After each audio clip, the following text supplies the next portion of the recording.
a really young age, at the age of 2000. I didn't even know what it meant. And it appeared to be like there's been lots of dramatic changes in your life, but it was probably the first one and possibly the most dramatic one.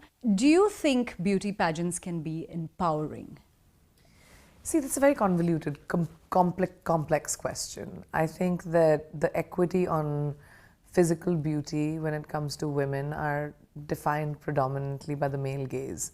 And that makes it confusing, you know, that, oh my gosh, your waist is not the right size, or your height's not the right size, or you look a certain way, that makes you beautiful, or that doesn't make you beautiful.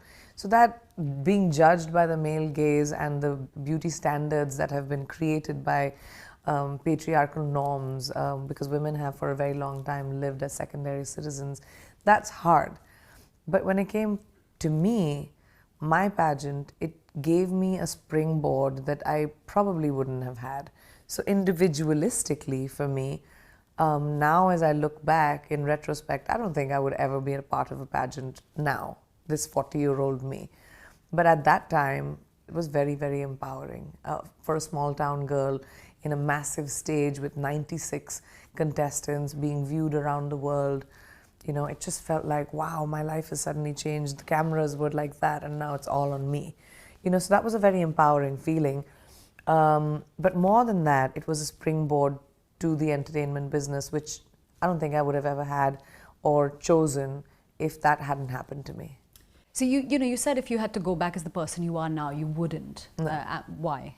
I just don't want competition like that. I don't want to now.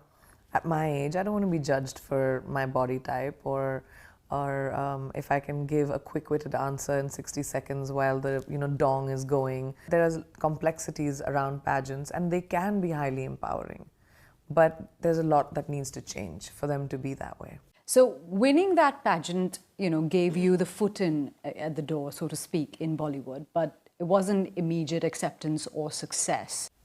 It's an industry in which, even today, I would say, to a large extent, the notion of beauty has got to do with, the color of your skin, a certain body shape. Did you ever feel like you were body shamed? Oh, absolutely. I was called black cat, dusky. What does even dusky mean? In a country of all dusky people, I mean, we're literally brown in India, but we still have so much equity on light skin. And of course, that comes from our colonial past. It comes from, it's not even been 100 years that we've shed the British Raj. It's, so we still hold on to, I think, what we were made to feel subliminally. And it is up to us and our generation to be able to cut those ties and change it for the next generation so that they don't inherit the equity on light skin. They don't inherit the gender equality that we probably thought was normal. I thought it was completely normal and absolutely okay to sit for hours and hours on set while my male co-actor just took his own time, decided whenever he wanted to show up on set is when we would shoot. It was normal, when fairness commercials came by and it was a really big shiny brand. It was normal for actors, to male and women, to say, oh wow, I have glowy white skin now. There was nothing wrong around it. When I was 21, 22, I did think that I was dark-skinned. I did think that I was not pretty enough. I did think that I would have to work a lot harder, even though I thought I was probably a little bit more talented than my co-actors who were lighter skinned. I thought that was right. I thought that because it was so normalized. So I think as I grew up, I saw things in my career that I didn't even know were right or wrong, and I had to be educated and learn along the way. You